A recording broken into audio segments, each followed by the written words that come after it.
By Christmas, I will be in the hospital. Those are the words I remember best.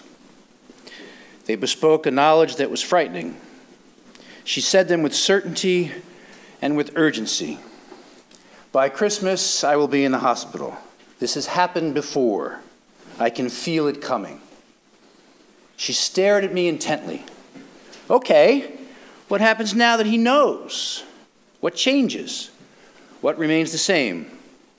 What will he do with this knowledge? What did I say? I recall some lame questions such as, are you getting some help? And what kind of medications are you taking? Perhaps they were not so lame as they felt to me at the time. Perhaps they allowed her to continue speaking what she knew and confessing what she did not.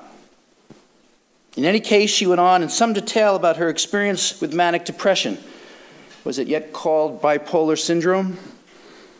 The mental hospitals, the recovery, and the fall back into normality.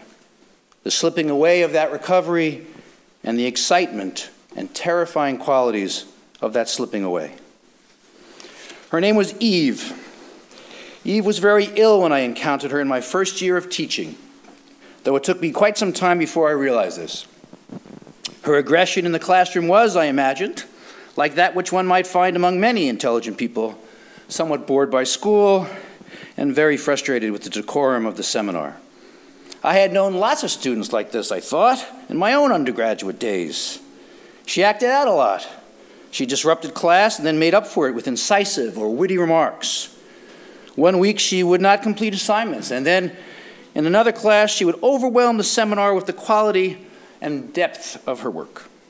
She also changed appearance dramatically during the course of the semester, gaining formidable amounts of weight and then losing it much more quickly and then continuing to lose more and more weight. Eve made her presence felt, but it was very unclear to any of us in the class how we were to acknowledge that presence. How did I cope with this provocative participation? Rather typically, I think. I rewarded her contributions and punished, with grades and cutting remarks, her disruptions. It was a serious seminar on, quote, history and fiction in the 19th century, unquote. And I was a very young professor, still in my 20s. We tried to wrestle with questions concerning how one represents the truth and with how some decisive 19th century texts develop strategies for responding to historical changes through new ideas about truth and its representation. What counts as true in different contexts? How do we respond to different modes of truth-telling? And how are these responses mediated by our own histories? How is the attempt to recount the truth mediated by history, and how is our understanding of history mediated by our notions of the truth? By Christmas, I will be in the hospital. What counts as true in this context? How was I to respond to this unusually frank and fearfully confident mode of truth-telling? I suppose I could have changed the mode in which I had been responding to this student, like many of my colleagues used to do when undergraduates expressed the desire to no longer be a student. I could have adopted the role of counselor, friend, or confidant. These roles might have been helpful to Eve, and they may have established the kind of relationship for which she was looking. But I did not move in those directions. I remained the teacher. But what knowledge could we explore that would be able to stand up to her own certainty and fear? What subject could we discuss that would have something to do with what was clearly the most pressing issue for Eve? By Christmas, I will be in the hospital. By the time Eve had started the seminar, she had already developed an enthusiastic interest in Nietzsche. His writings drew her like a magnet, and she hungered for more time with his texts and more guidance in reading them. Our seminar was already working on the genealogy of morals, and I suggested that we meet weekly for a supplementary discussion of Zarathustra. We read slowly and puzzled out some of the important issues together, or rather, I should say that she fought her way to clarity about some particularly powerful passages. I was gleeful. I really thought we were getting somewhere. Zarathustra, after all, had to descend very far before he can return and before he understands what it means to overcome. Overcoming is never separated from repetition in Nietzsche's work, and perhaps this is part of what attracted Eve to his philosophy. She wrote a splendid paper at the end of term and was really pleased with herself, full of pride and achievement. I still vividly remember her gleeful shouts when she received her grade and her comments and my comments. She did not return the next semester. She was in the hospital by Christmas. Second part of this talk is called "To Remember, One Must Imagine." And now the technology moment comes. Yes, well, so far it looks like something might happen. I'm going to talk in this section about work of Georges Didi Huberman, who about 10 years ago now was involved in an intense controversy. Intense controversy around an exhibition that displayed some photographs that seemed to have been taken, or were taken in Auschwitz. I'll read you a quote that was part of the exhibition. It's a note that was smuggled out from the camp to people outside the Auschwitz who might have been able to help. Urgent. Send 2 metal rolls of film for 6x9 as fast as possible. Sending you photographs of Birkenau showing prisoners sent to gas chambers. One photograph shows one of the stakes at which bodies were burned when the crematorium could not manage to burn all the bodies. The bodies in the foreground are waiting to be thrown in the fire. Send the photos to TEL. We think enlargements of the photos can be sent further. Didi Huberman was involved in this exhibition and made an argument that photography can be used to curb the will to obliterate. To curb the will to obliterate. And of course, there are hundreds, if not thousands, of photographs of Auschwitz, but his claim to have made public decisively revealing photographs of obliteration aroused great antipathy from a number of sources, especially those associated with Claude Lanzmann. It's no accident that Georges used this phrase that photography curbs the will to obliterate, because the claim of Lanzmann and those who gather around his work is that the obliteration, the Shoah, the obliteration cannot be represented. And so this is, I've written about this in this new collection, and I just want to very quickly sketch out the terms of the debate, or of the antagonism. The folks at Le Temps Moderne really took exception to this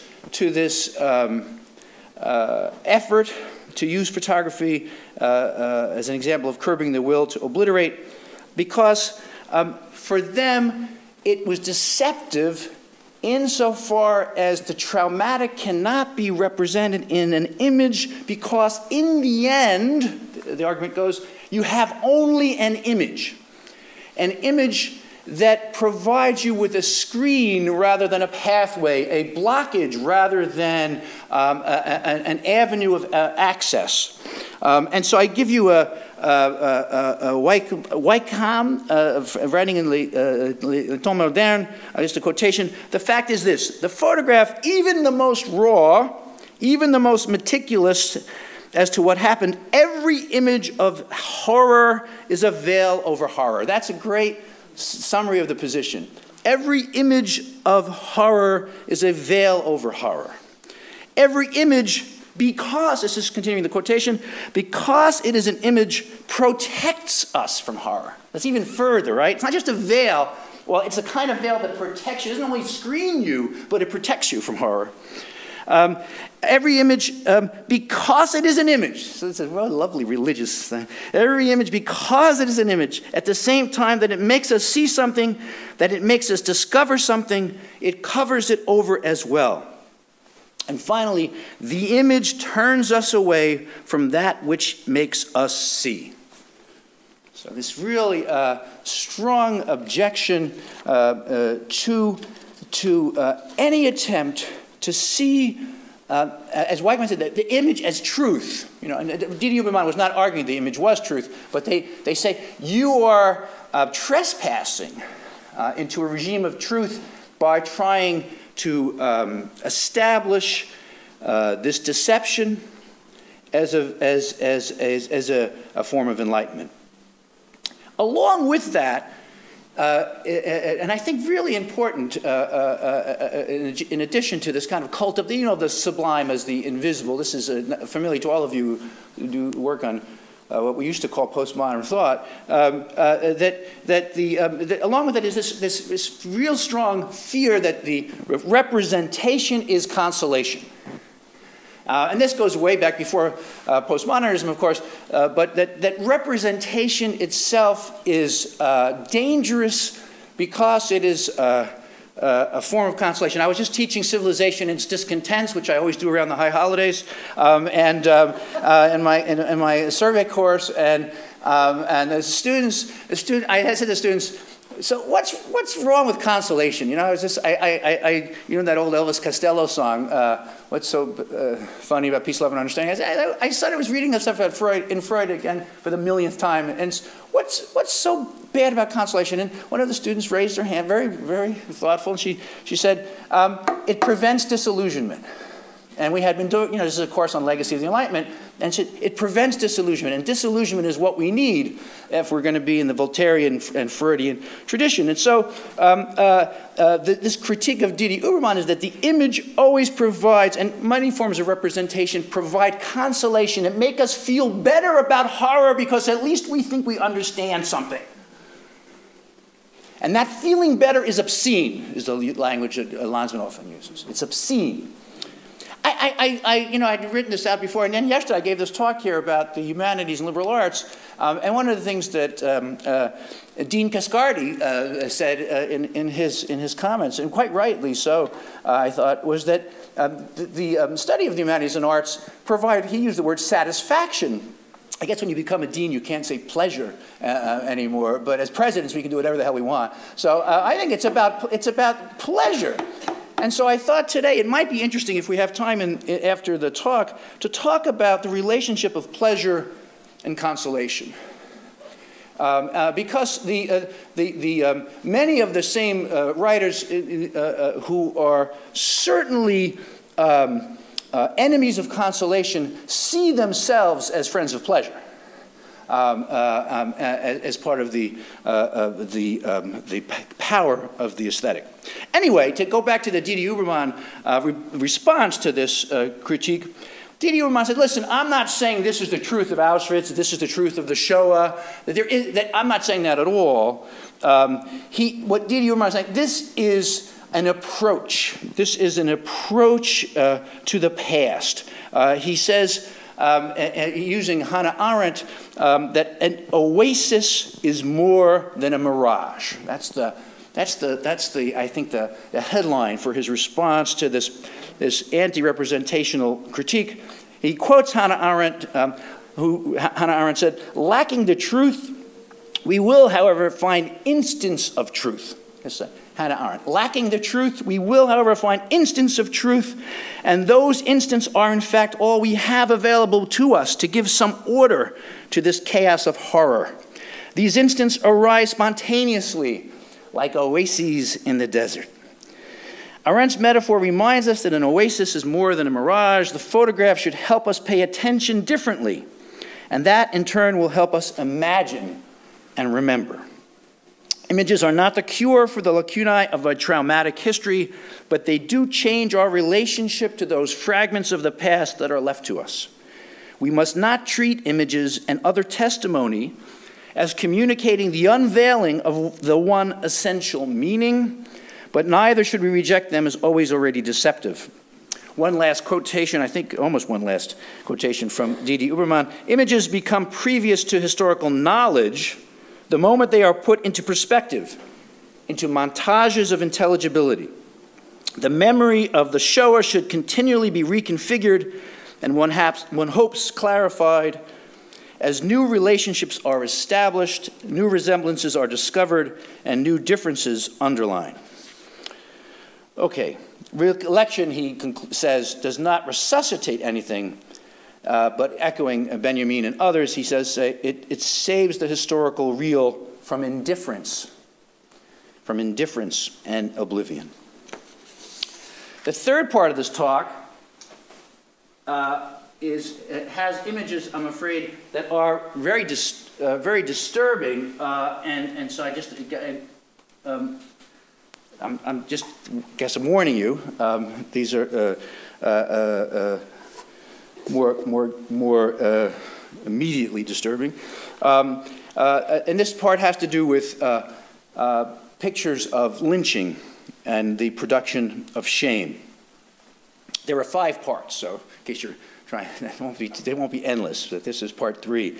It was in a class on photography and representation that I first talked with students about the photographs of lynching from the first half of the 20th century. The class dealt with issues relevant to photography and trauma, issues often discussed in relation to Nazi atrocities. We had been reading Dora Appel's work on lynching pictures and the work these images did within American history and memory, and we were considering the following quotations, and I'm going to put up a slide for each quotation.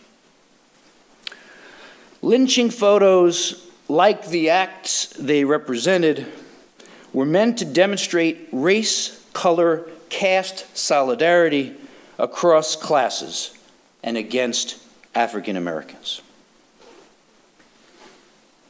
This is William Brown, the corpse of William Brown. Public or moral shame extends the sense of disgrace or dishonor for a shameful act to an entire community that closely identifies with those who commit it. I'll read that again. I kind of botched the first part. Public or moral shame extends the sense of disgrace or dishonor for a shameful act to an entire community that closely identifies with those who commit it.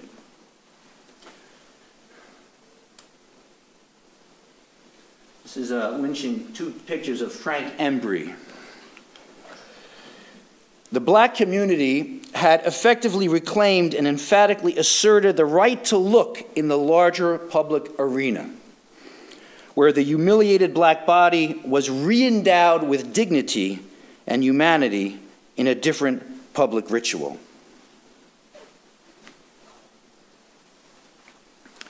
This is the same man. As rape victims and concentration camp survivors have attested, the condition of helpless subjugation itself can produce intense feelings of shame in the victims and those who identify closely with them.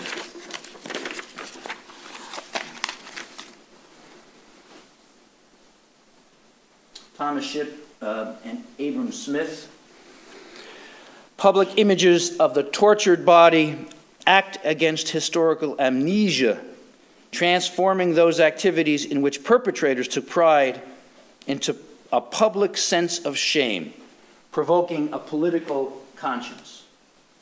These pictures, Appel is arguing, were appropriated by blacks and civil rights communities more generally to provoke a political conscience through a different regime of shame.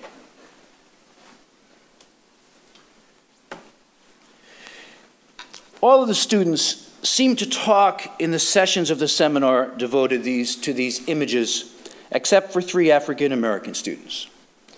We discussed the changes in how the circulation of images of mutilated black bodies was related to changes in the political context for white terrorism against African Americans. We discussed how the images, once used to promote white solidarity for the defense of racial supremacy, became powerful tools for the civil rights movement's efforts to alter American political consciousness. The contextualization of these issues although always a matter of contestation, was a subject area the students pursued with enthusiasm. We were able to examine narratives made about the images around the time they were produced, considered recent attempts to recontextualize them in historical, political, and aesthetic terms, and produced our own narratives in the seminar. We talked about identification and empathy, about distance and representation, and about the politics of violence and anti-violence. We talked about the problem of displaying these images, whether in a museum context or in a seminar like the one we were working on at the time. Those problems extend, of course, to my showing of these images today in this lecture. Somehow I never learned something crucial in this seminar.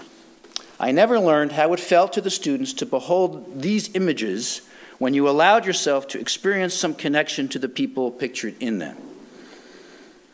I say, quote, allow yourself to experience, though I'm not sure that this is an acceptable formulation.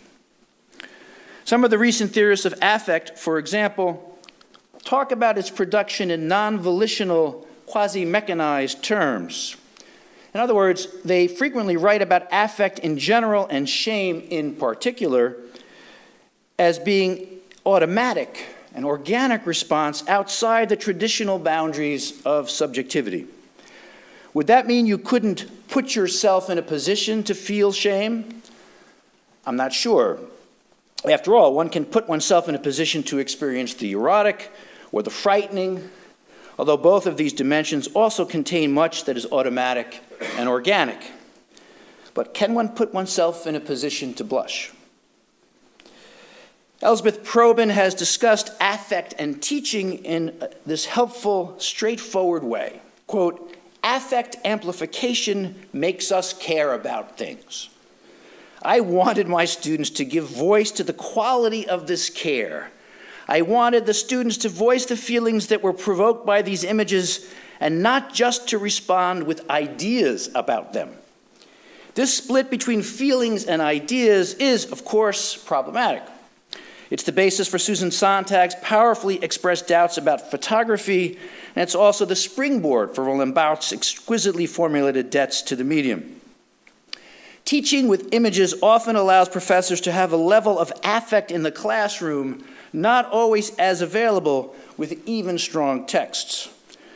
But this is only a precursor to what Didi Uberman called approaching the past. The arousal of powerful emotions just gives you something to work with. It doesn't give you answers, it doesn't perhaps even give you questions. And sometimes the level of affective engagement can be a block to or substitute for understanding. I feel, therefore I have nothing to learn. The lynching photographs and the discussion of shame we were supposed to have about them may have turned some of my students away from acknowledgement and comprehension. Affect blocks as well as opens. The path to acknowledgement and comprehension can appear through the opening of affect, but it can also be obscured by its force. As Judith Butler has noted, quote, it is not only or exclusively at an affective register that the photograph operates, but through instituting a certain mode of acknowledgement. It argues for the grievability of a life, end quote. That mode of acknowledgement, finding themselves in the midst of grievability, sometimes surprises the students themselves. And that surprise can lead them to work through issues and ideas with a greater appreciation of what might be at stake for them in the discussions. But in the case where my students were considering these lynching images, some of them refused that acknowledgement. At least some of them refused to share it with me. Part 4, very different. I rushed ahead. Okay, so actually wasn't supposed to do that quite yet, but I'll do it anyway, and we'll do this. I see if I can go to the very beginning of this clip is really what I want to do. And I know I have to turn this in here.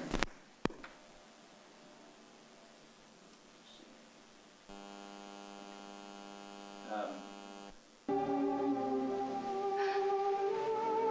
not going this second, so I'm sorry. Just a teasing, just to affect arousal at work. Part 4, random harvest. The first time I taught the past on film, a course I've given now for many years, my marriage was falling apart. I had never taught a course focused on movies before, and I was unprepared for the emotional roller coaster of the experience. Of the course, I'm talking of course. Many of the films dealt with finding, losing, or refinding love and erotic recognition as key elements to discovering oneself. I was a wreck, and sometimes I thought I had never taught better. I would sit with my students and watch documentaries, melodramas, comedies, all of which called for strong emotional responses. Take Random Harvest, which you were going to take in just a few seconds, which is directed by Melvin Leroy, and came out in 1942. A movie set in the aftermath of World War I, starring Ronald Colman and Greer Garson, two very beautiful actors. This is not just an amnesia story. This is a double amnesia story. We first see Ronald Colman in a spooky asylum where he has been put because he has lost his memory after suffering through the trenches. He doesn't know who he is, and he is hoping that someone will come to claim him, recognize him, and bring him back to himself. After a heart-rending scene in which a mother and father sadly recognize when they are brought to him that he's not their missing son, Coleman gets out of the asylum. It's the end of the war. Everybody's going off. He walks through the fog, and he runs into Greer Garson. And she sees he's completely disoriented, and she creates him. She names him. She calls him Smithy. There's this great song. I wish I could show you all this. Probably haven't seen this recently, Random Harvest. There's a great number where she sings with a Scottish accent and thrilling. And then they go off to the countryside, and eventually, of course, they're going to get married. I've noted to myself, don't walk away from podium and tell stories. I'll never stop. But this is a great scene. It's the best scene for teaching Nietzsche's use and abuse of history that there is in the world. Because there's Ronald Colman is sitting by the edge of the lake with a fishing pole, and the fish are all nibbling on the line. He's completely seems unaware. Greer Garson comes, beautiful. She lays out the picnic. He eventually opens the letter. The letter says, "We love your writing. Love your writing." The graduate student must have been involved in the writing of this movie. "We love your writing. We want to give you a job at a newspaper." And at that point, he says, "I can propose marriage to Greer Garson, to Paul." The thing that's so great about this Nietzsche moment is that he is. She says to him, "Well, can you really do this? You don't really know who you are. You don't know, you have no cats. You don't know who you are." He's looking at her like, why would that matter? I am complete right now. I'm perfectly happy. And in fact, when he says, "Are you going to will you marry me?" She says, "I might say yes." If not, she wants. She's going to say yes. At that point, he just rolls over on the ground and picks a sandwich and starts eating it with his feet up in the air, just like that. I mean, my wife does animal studies things. It's perfect. It's the complete giving yourself up to passive acceptance of the world. It's a beautiful scene, and we read Nietzsche with this. And Greer Garson says, "You're supposed to kiss me, you know." And they have a child. Yes, that's what you do. And they have a child, and then he goes off to meet the editor of the paper, and he gets hit by a can. And Muddy Street's Liverpool. You know what's going to happen. He gets amnesia again. But now he remembers who he was, but he forgets who he had come to be. I know. My notes are calling me, but he goes back to his father's house, which is called Random Hall, and it's the day of his father's funeral. You don't have to be Freud. And so what happens, what happens is awful, because we don't know, he becomes a big shot. He's actually an aristocrat. He's a prince of, he becomes a prince of industry, becomes a, in one scene, he's sitting there at his desk. Yes, yes, no, yes. I will make money on that. We'll help people with that. And then he buzzes, the way they did it in the movie. Zzz, and in walks, I shouldn't have worked this out in advance, in walks someone, and it is she, now his secretary, with a new name. And she sits there next to me. I said, who she is. Why not? Because there's a psychiatrist in the film who has a very nice Viennese accent, who says to her, you can't tell him who you are. He has to recognize you. Because if you tell him, I'm your wife, and our child is dead, this is the religious dead part, this is awful. If you tell him, he'll believe you. He'll out of duty, but he won't know who you are. And that is even worse to her than this agony of being next to him all this time. So, so what happened where we are now is that they get married. They actually get married, but it's a marriage of convenience. That is, as like partners. I will not make any demands of these. And they get married as partners. And he's in Parliament, and they just had this big party. She's been a successful hostess. She swept the Prime Minister off his feet, blah, blah, blah, blah, blah. And she's in agony because he just gave her this huge diamond, and it means nothing to her because he doesn't know who she is. And in fact, he doesn't know who he is. So, it's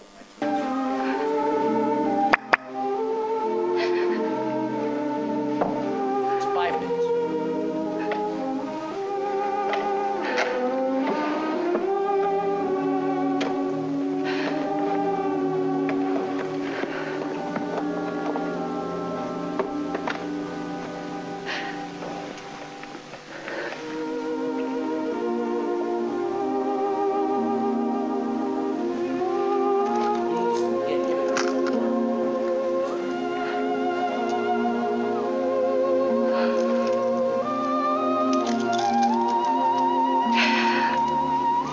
Smithy.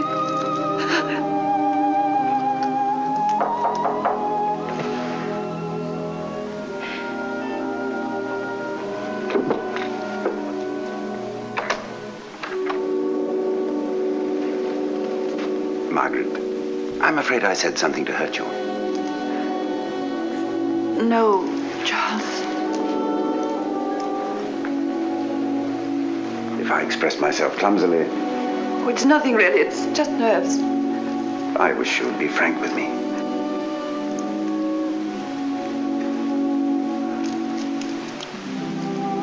Do you?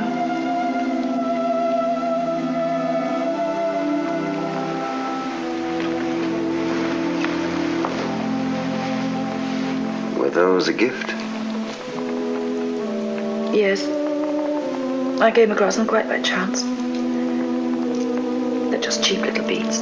But they have a value for you that this has not. He said they were the color of my eyes. They are, aren't they? Oh, Margaret, isn't there something morbid in burying one's heart with the dead? That's a strange thing for you to say. Is it? You haven't even a memory. No. You're at the best of you. Your capacity for loving, your joy in living is buried in a little space of time you've forgotten. It isn't quite the same thing. Why not? Because, in some vague way, I still have... Hope? Yes, I suppose that's it. Have you, Charles? Do you feel that there really is someone? That someday you may find her? I'd rather not talk of it, Margaret. It's nothing I can put into words. Oh, but doesn't it frighten you sometimes? That the years are passing that you may sometime find that you've lost your capacity for happiness. You may have come so near her. You may even have brushed by her in the street. Yes, I've thought of that. You might even have met her, Charles. Met her and not known her. It might be someone you know. Charles, it might even be me. Oh, Margaret. Oh, I know I'm talking wildly. It's after 3 o'clock and I'm tired. Yes. Charles, I sometimes thought I'd like to travel. Although I would love to continue. I have shown this film for many years now to hipsters on both coasts. In graduate seminars and in lecture courses in art schools and in universities. And there is a similar pattern that I've noticed in the screening rooms. As the movie begins, students are quick to notice the visual and textual cliches. They know how to see and have little patience for what they now often call the cheesy elements in a movie or a book. And there are many cheesy elements in Random Harvest, to be sure. But in the last quarter of the film, I think, I can discern a change in the mode of attention that students are giving to this movie. Their body language bespeaks engagement, and often, in the concluding scene of mutual recognition, spontaneous applause breaks out. They have given themselves emotionally and cognitively to this film and to the desire it provokes. By the point in the semester at which we watch Random Harvest, we students have already read Nietzsche on the use and abuse of history, Freud on mourning and melancholia, and plenty of recent work in trauma studies. Along with watching this film, they've read Linda Williams, Ian Hacking, Anne Kaplan, Oliver Sacks, just to name a few of the authors on the syllabus. What do I hope they learn from this as we weep together in the dark? I am hoping they gain a richer understanding of how forgetting is absolutely essential, Nietzsche's phrase, for happiness, and how modern notions of the self are deeply bound up with conceptions of memory and desire expressed through an idiom of memory.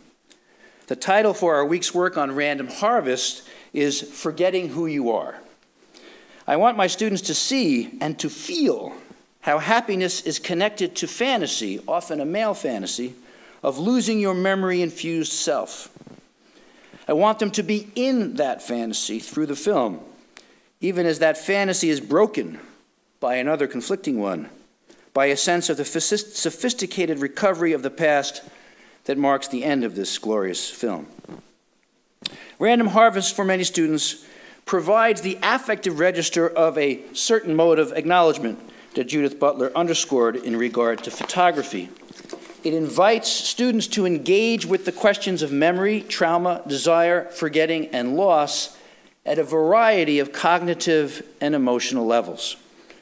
Much like a transference neurosis in psychoanalysis allows the analysand to acknowledge the symptoms on display right there in the clinical session, the film allows the students and the professor to acknowledge what is at stake for us while we are engaged in thought, in fantasy, and in working through them both.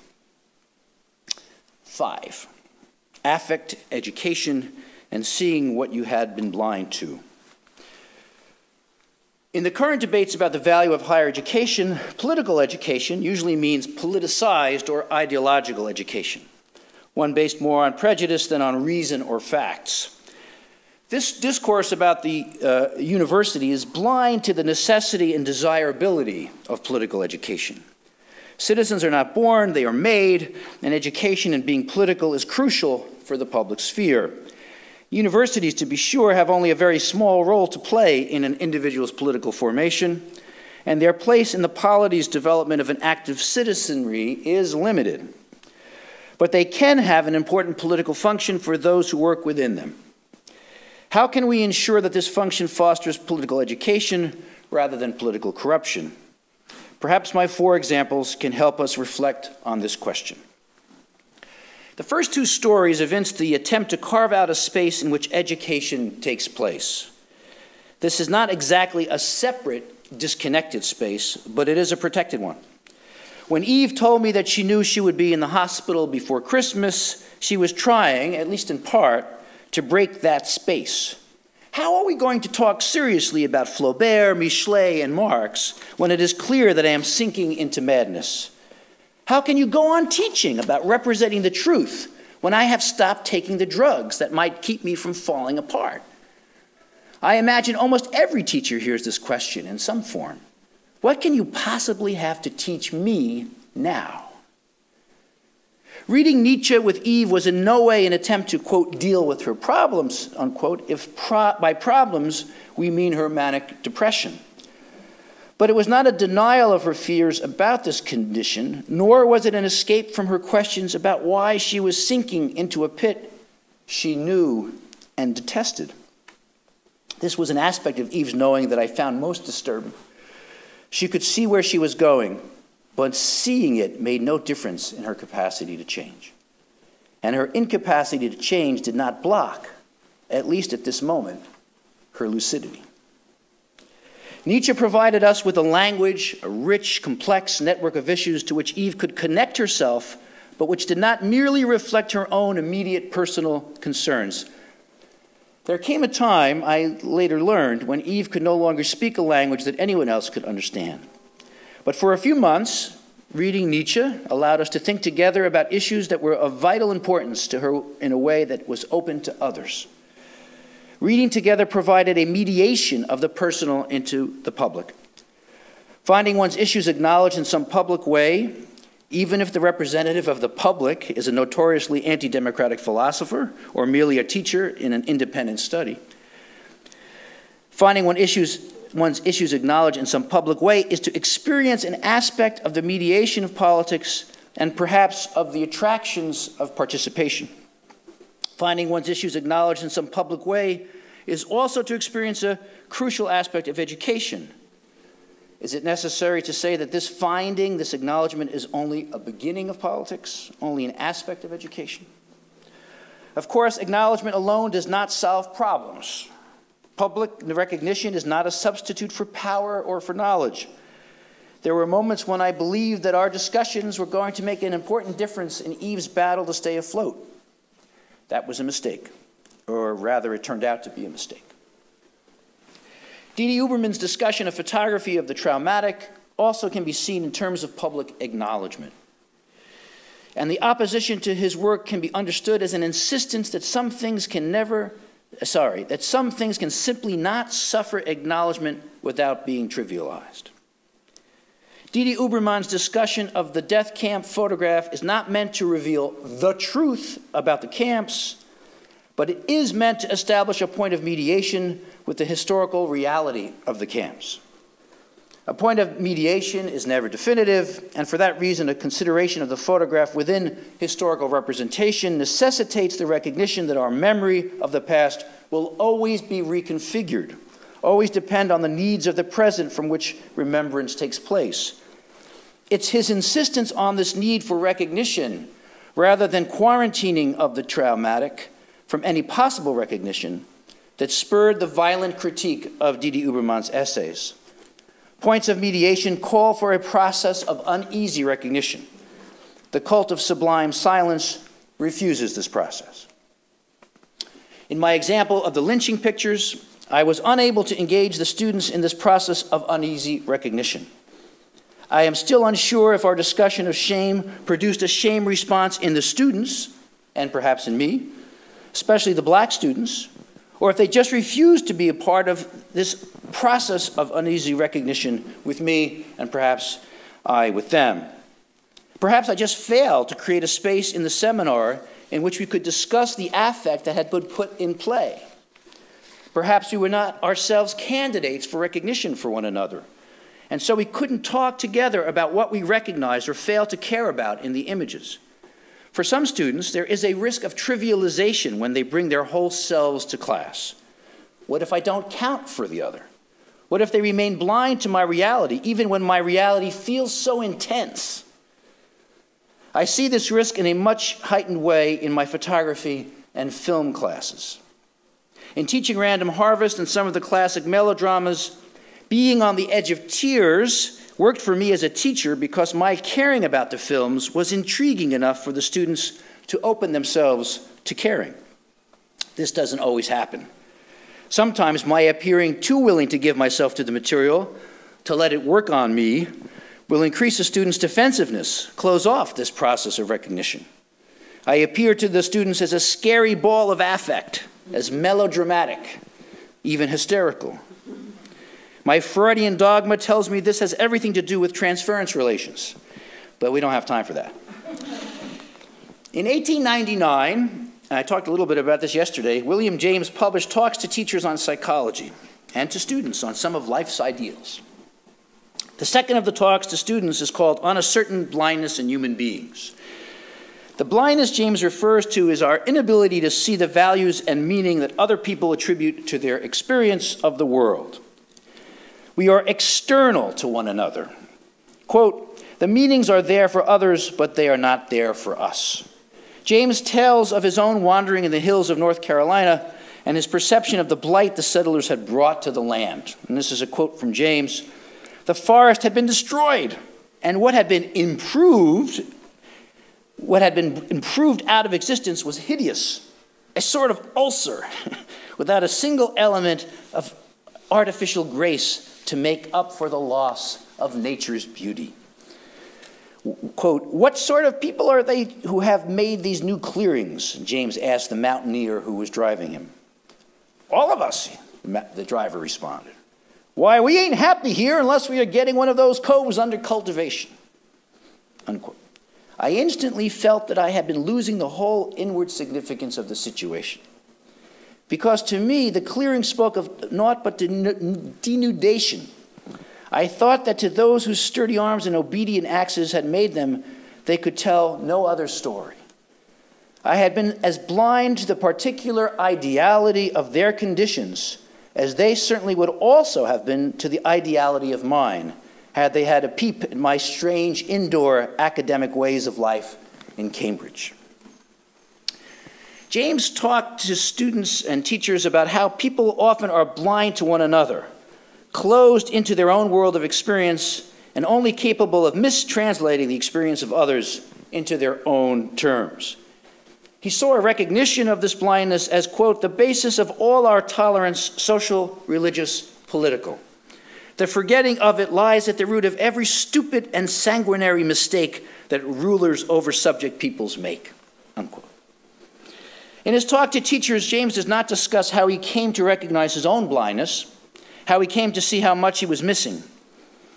In teaching, we find ourselves blind in some of the ways that James discussed. We also find ourselves in a position to overcome this blindness in ourselves and in our students, or at least to recognize it in the public space of education. This overcoming of blindness is not just an intellectual project, it is an affective one. But in pointing out the role of the affective, I in no way want to say that the project is an automatic one, or to underscore its biological or evolutionary dimensions. Instead, by pointing out the affective dimension of the overcoming of blindness, I want to point to its political aspect. This political aspect has to do with feeling and thinking what is at stake in recognizing one's concerns in the public sphere. For Eve, Nietzsche was the vehicle for recognition, for moving from private pain to a kind of public acknowledgement. In the case of Didi Uberman and the Auschwitz images and of the images of lynching that I showed in class, the question was whether discussing images of radical suffering created a dynamic of shame that would spin out of control, out of the frame of public acknowledgement. In the example of teaching the affect-laden films, I was trying to arouse affect in the classroom so that we could recognize our relation to it to further our understanding of personal, philosophical, and political issues. When our experience was heightened, we could explore whether my experience counted for you and whether another could see how it counts for me. Could we see and acknowledge the significance of our often conflicting desires? In all of my examples in this paper, I have tried to emphasize how affect may be taken up, acknowledged, and worked through in a variety of educational settings. For certain political, scientific, aesthetic, or ethical reasons, one may also try to isolate affect from intention and conceptualization. Brian Masumi and many of the affect theorists following Tompkins want to recast affects as non-intentional bodily reactions, and this has joined with the good old Nietzschean, Deleuzian anti-political effort to cultivate intensity at the expense of issues of legitimation and struggle. I was very grateful for Judith's extremely kind introduction, but I never really thought that my interest in issues of legitimation and struggle were necessarily tied to a picture or conception of the common good. But they are always tied to issues of legitimation and struggle, whether or not one arrives at a conception of the common good. I agree with Ruth Lees when she writes, quote, "The disconnect between ideology and affect produces as one of its consequences a relative indifference to the role of ideas and beliefs in politics, culture, and art in favor of an ontological concern with different people's corporeal affective reactions." End quote. That's from a fairly recent critical inquiry. By working with affect in the classroom, I have tried to turn with students to very particular explorations of how philosophy, photography, and film open political, aesthetic, and ethical issues that are part of the history of the present. In so doing, I am hoping they will be more capable of understanding how they take in the world around them and how they are also blind to aspects of it. Teachers are in a privileged position to help others recognize the ways in which we all fail to see, pay attention to, and connect with the experience of others. This is not only because we can give our attention to those groups and issues that have been underrepresented within academia, although this is a significant task.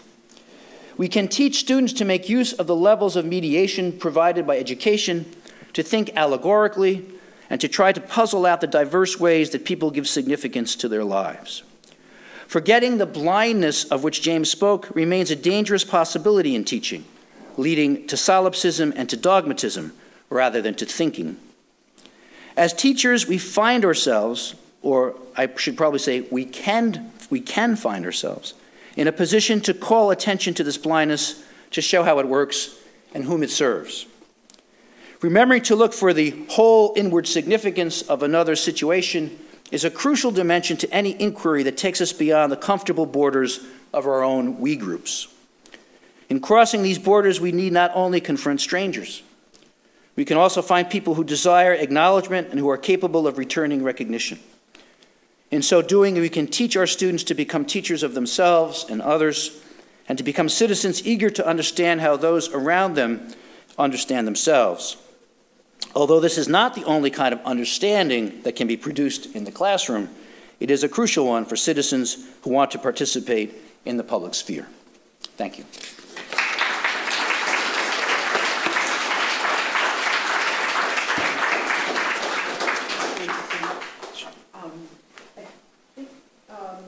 We're really happy to take questions. If you want to use a microphone, or if it's necessary, maybe it is necessary. Yes, we'd like to record them. If it's not necessary, then we agree. Any questions? I'm sure there are. Would you like to Sure. call on people Okay, yourself, or sure. would you like me to do it? I don't mind, I can do it. Okay. Whatever you think. That's fine. Just sit here. Do you realize that in the presentment of yourself, in your body postures and the way you speak, that you have an extraordinary similarity with the two people in the movie? No. The two people in the movie. This is somebody who's visiting us from. Thank you. It's the nicest thing I've ever heard, Ed Alexa. I apologize. I arrived late, so I don't know if you spoke to this in the beginning of the presentation, but I'm wondering if your ideas about legitimacy of struggle and affectation as they pertain to pedagogical theory, like where do you see the presentation of these images moving people to action? So you made a comment about it spiraling out of control. You know, maybe people feel a sense of shame when they see these images, and it leads to either dogma or blindness. On the other side of that, maybe someone sees these images and they think, all right, there's something I need to do about it. Yep.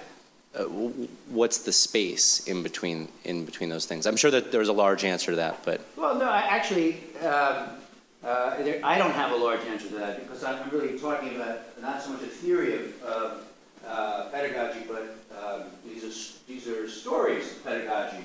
Should I stand by the mic? It's better for you. It's stories of teaching, or more practice than theory. So I think and I subscribe to this notion that in the classroom, when it works, that action would come from a deeper understanding of one's own investment in the material and the issues to which it connects, and a sense of how one's own investment is related to the other people in the room, which begins to create a public sphere. And for some people, that will lead to action. And it often has. I'm sure many people in this room have had this experience in teaching. And in some cases, it doesn't. There are teachers who think that next step should happen in the classroom, where you actually examine what the action should be. In that sense, I'm an old-fashioned Freudian. I actually think that what happens is students can actually make decisions about what actions they're going to take, and I have no role in that. Maybe you, if you don't mind, as long as you can call on. Oh, okay. That would be great. Sure. Thank you, Judith. I guess my question is related to the last one a little bit, because in that movement, to move to the public sphere, there needs to be connection and not just individual response. So yeah. Pedagogically, I'm wondering how you imagine that happening, and to make it really specific, I suppose. In the examples that you gave with the African Americans who would not respond, yeah. How was that dealt with in the classroom? Well, I mean, I think it was, as I say, it was a failure on my part as the teacher, that I didn't know how to break what I was reading as a kind of a privatization or a refusal to connect. We had read, it was interesting because we had read some work about representations of the Shoah that examined these issues for Jews. And the Jews in the class are so used to talking about this, we get trained really early now to talk about this. And I think the failure in part came from my inability to offer a hypothesis or a bridge to that privacy, a bridge to that withdrawal from the conversation of the seminar, for fear that it would be offensive. I mean, I think I used this in my title, Guilty Thoughts. It was a screw up. I mean, I knew these students outside of class, and we talked about everything else. And I felt that I didn't have the language, not that the language doesn't exist. I mean, other people do this, I think, well. I didn't find the language to make that connection. And so I left them, I think, with this kind of intense emotional response to images without it having any space to go somewhere that at least was provided by the class. And that's, for me, why I think it failed. I wanted to teach this material in part because I did think the images were shocking, and almost all the students had never seen them before, although they're not that hard to find anymore. And for that reason also, there's a stronger response. But I couldn't manage the response, I suppose, or I couldn't make the response something we could use as a collective seminar. The seminar as a group broke down. In big lecture classes, when it often is the individual and the professor rather than groups, I think it's also very problematic. And finding ways to create those group responses, I think, can be very powerful.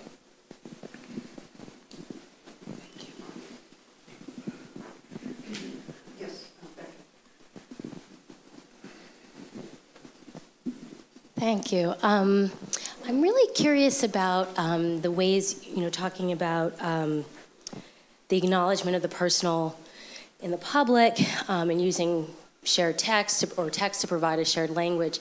And I'm wondering about the ways in which early feminism and ethnic studies, right, built on exactly these kinds of, questions of consciousness raising, of the personal as political, standpoint theory, and yet these have often been dismissed as therapy, right? That the personal is political, but it's also a problem, particularly in professional spaces. And I guess I want you to, if you could just say a bit more about maybe the ways in which affect theory and feminism and critical race theory, the places where they converge and the places where they diverge.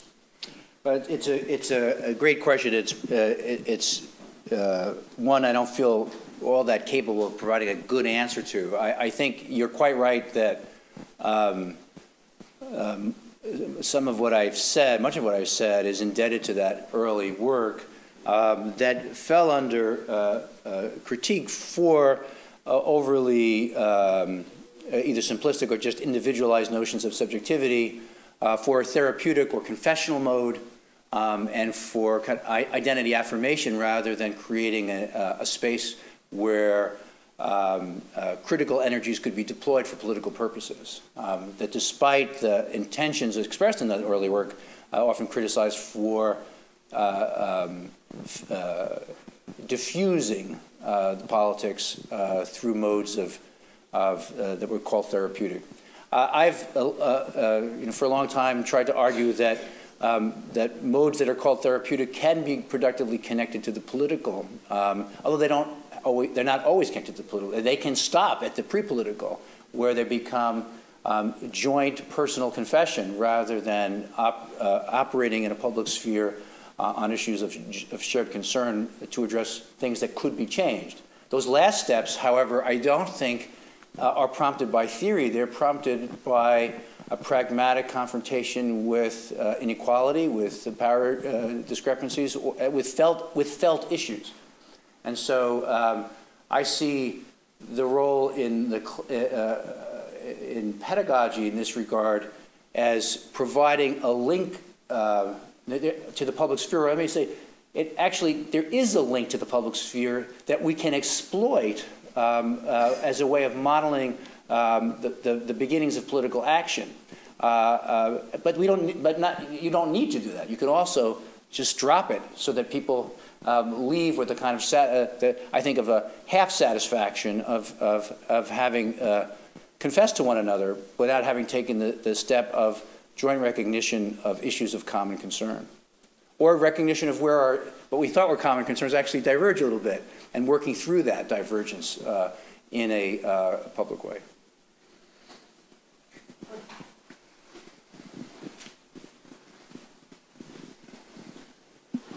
Michael, I was a little surprised that you didn't thematize the distinction between photography and cinema in the argument, because I guess ever since Roland Barthes, or maybe earlier, there's been a very radical distinction between them in terms of temporality and affect.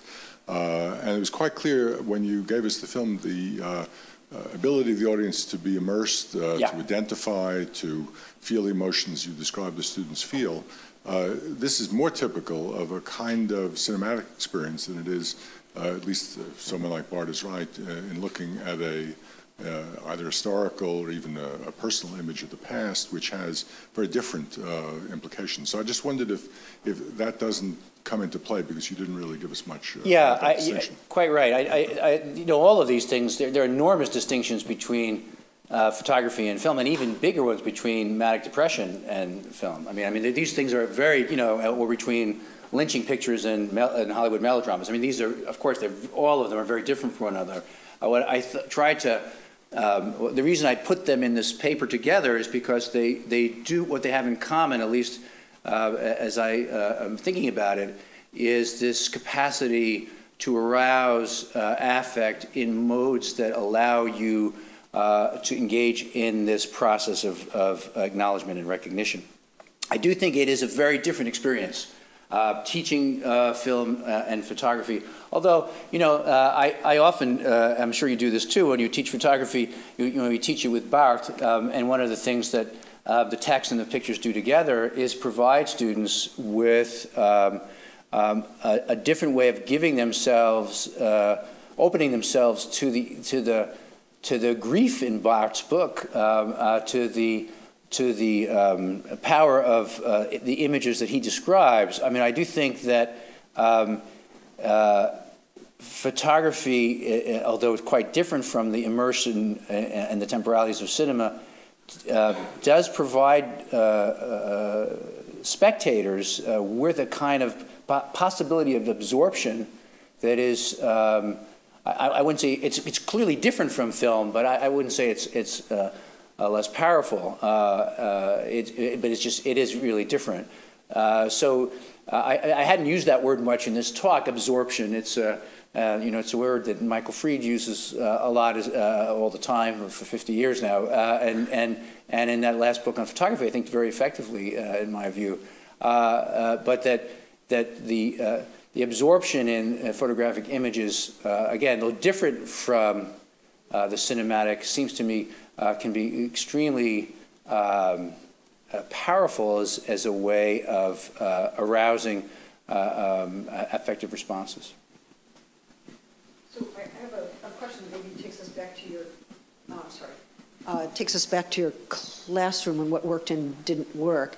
And I'd like to use a filmic metaphor, the diegesis of the classroom and its temporality, because as you moved from the Didi Uberman photo to the lynching photos, I wrote down, how do we make this move? And I was and even though you used the word mediation for talking about what the image might supply, right, a place where our respective personal experiences might be mediated through an object, and we might then have the occasion to recognize something together, or I don't know if translate from personal experience is quite right, but let's say that the object provides a space of mediation. What about the mediation in the series? That is to say, that how do you mediate between the moments? But if I were in a classroom, right, and I had those photographs from the Nazi genocide, and then I moved quickly to the next example, right? Then it seems to me that the risk would be that they're being just treated as different instances of traumatic experience, and we don't have to think reflexively about how we move or whether these are equivalent or whether we can theorize trauma this way. I think it threatens to make the photograph into an ethnographic item, and so builds in a kind of decontextualization that might make it hard to come forward effectively in the way that you were inviting. No, it's an important point. I guess one of the things I was trying to do in this class, we didn't do them in the same class. I was like, they were separated, separate. They weren't in the same week, so to speak. But I think one of the things I was trying to understand is the showification of trauma discourse, and that we many times people who work in this area use the Shoah as the kind of decisive framing example, not just a case, but the defining one. And so I was trying to move away from that without saying that the lynching photographs were in the same paradigm, but wondering if that's where the students would take it. And in fact, I think as I understand it, I guess, and I'm not sure, I really am not sure that this is accurate, but what I understood is that the Lanzmannian objection to Didi Uberman, that is that it's, that you shouldn't put this in the image because it will always be reconfigured if it's in an image. It will always be reconfigured, and that's a kind of violation. That having this conversation in seminar provoked a kind of silence, a refusal to reconfigure. Although our point with the lynching photographs was to really understand how they've been used so differently in different occasions. So I do think it is a difficult tension between people who work on trauma who are really interested in kind of structural trauma and see these things as merely examples of a structure that's inherent either in experience or in these extreme experience, and those who really want to emphasize the ultra particularity of every event and not want to have any comparison of them because it somehow distorts the integrity of each event. I guess what I try to do is to preserve that tension without falling down on either side. Great. I think, I'm sorry, go ahead, you have a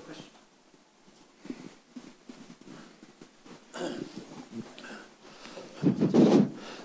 Regarding the film Random Harvest, 1942 film, do you know the name of the director, and was it a previous book? Yes, it's Melvin Leroy, and it was a previous book, yes. And yeah. Can you pass it to the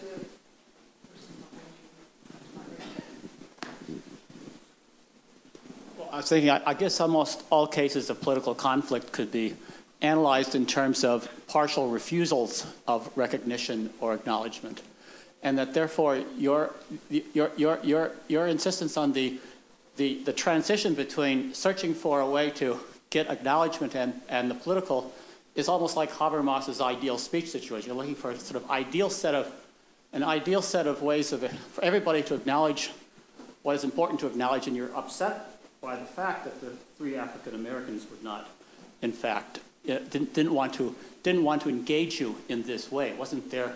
It was a perfect William James situation, in fact. That wasn't their other that you were trying to that you had not discovered their way of looking at it.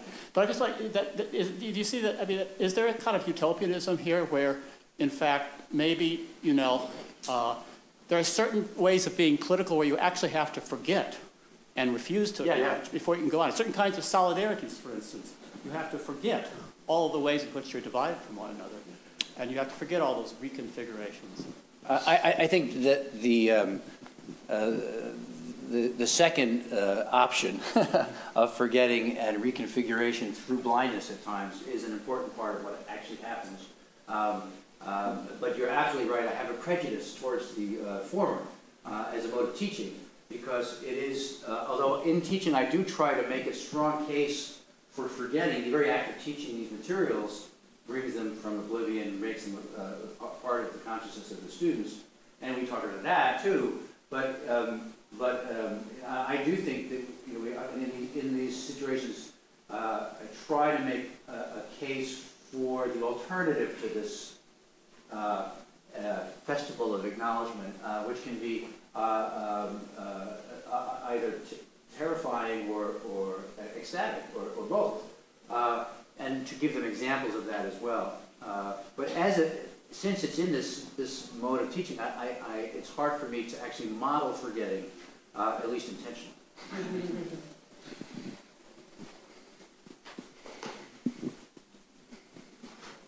I didn't see who. Yeah, please. Oh, thank you. I really like the way you combine your personal experiences with theory. And I wonder if you were aware, you sort of skirted around an idea that kept coming to me in your talk, which is teaching as performance.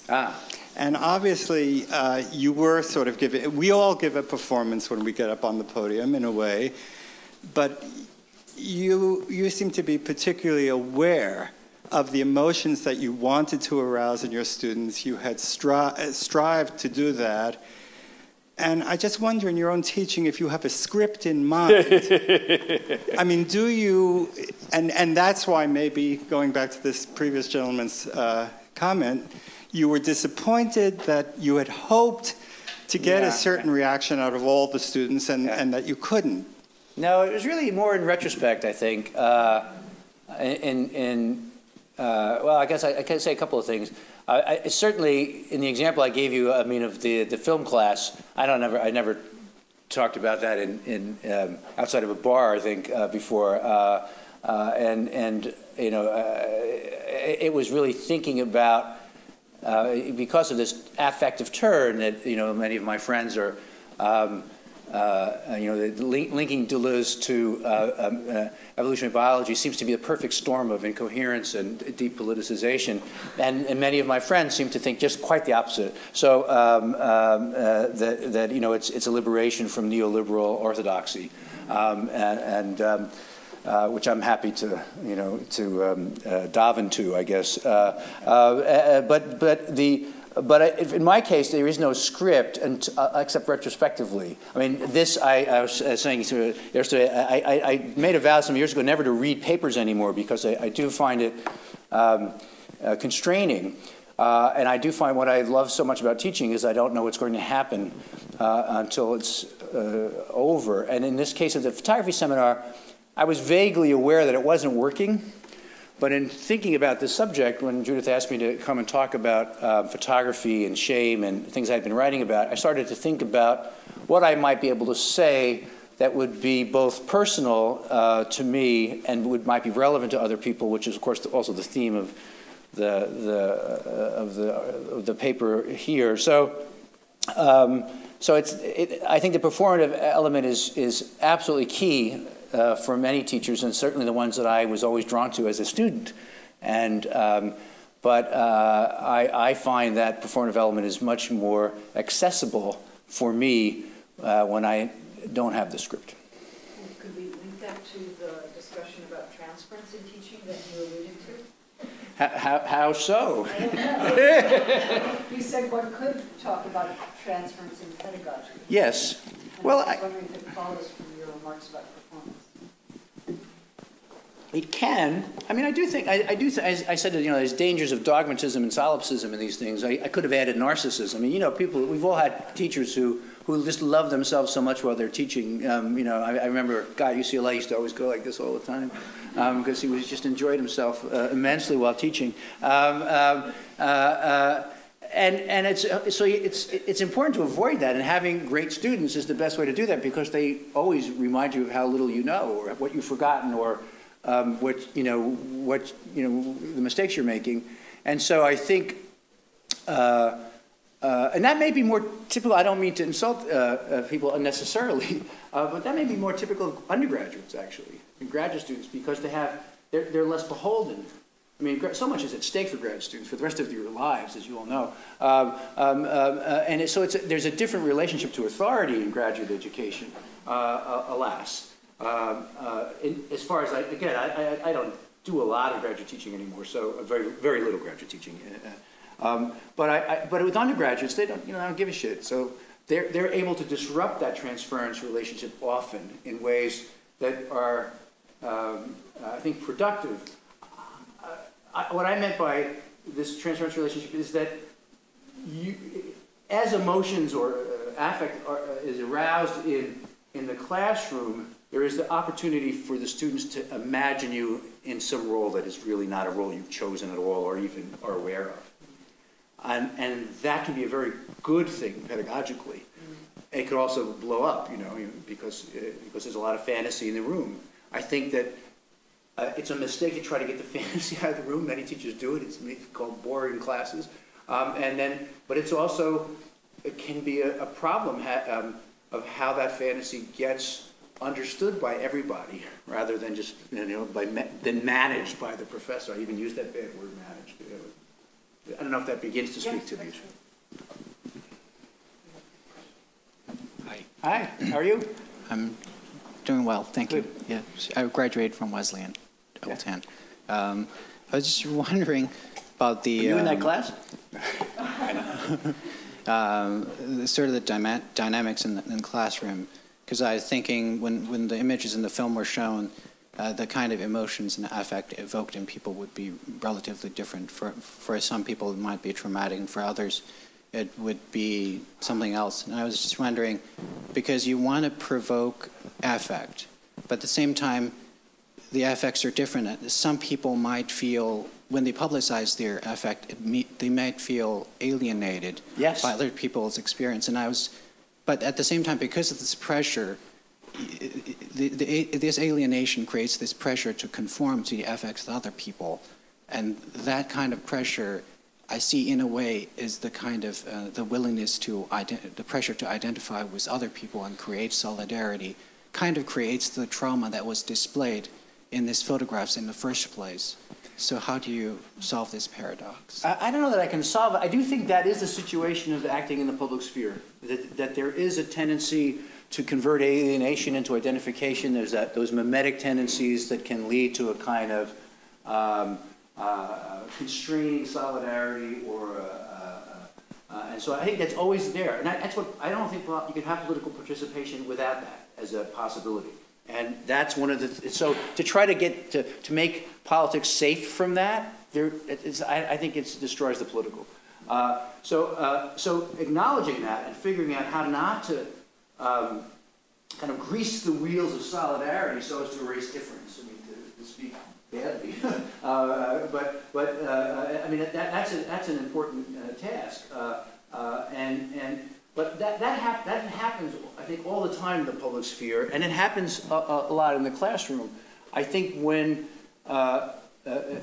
students feel that much more is at stake, they can either veer towards opening themselves up to more possibilities, or, because they feel much more is at stake, finding a safer way of going, which allows them to hide in that happens in the public sphere all the time too, I think. And I think in good classes, you're aware of that, and you have to negotiate it, because there is no solution, because it's an ongoing issue. That's what politics is. It's that ongoing issue, and to be able to point to that, as well as the power involved. I mean, it's easier for me to deal with it as a teacher than as a student. I do have this, I have these grades, and I have authority, and I have a microphone, and these things. Is important for everybody to recognize, but I don't think you can clean it up without eviscerating it. Are there further questions? Yes. Along those same lines, and really following up with what you said, you mentioned, throughout your talk, the ways in which the photograph really allows us, right, that it's through this mechanism of recognition that the photograph can lead to effective political action. And so I'm thinking about the work, especially of feminist queer theory, work that thinks about disidentification as a kind of political performative strategy. I'm wondering if you think that there are other kinds of pathways between seeing that image and reaching a kind of political action. Yeah, that's a really good question, and a very important point. I do think disidentification, a kind of what I call it, uneasy recognition, but the term from queer theory is better. I think it's a stronger term to acknowledge the way you take distance, and it could be taking distance can be an embrace, and it can be something else. I'm just looking at the work of a local, she happens to be local, she's Tammy Carlin. She's a photographer at CCA. She's doing all the stuff on abjection and female comedians. Phyllis Diller, she mentions, you've seen this work. She's a wonderful photographer, just capable of photos of great beauty. The Lesbian Dead series she did when she first came to San Francisco. And now this work on the kind of abjection of female stand-up comics. And it's clear that that part of the dynamic is disidentification. It may not be all of it, because there's a kind of how can I put this? There's at least I would say the possibility of compassion in this process too. But that just may be because I want that. Michael, thank you so much for your paper and for your generosity with our questions. Thank you. Thank you.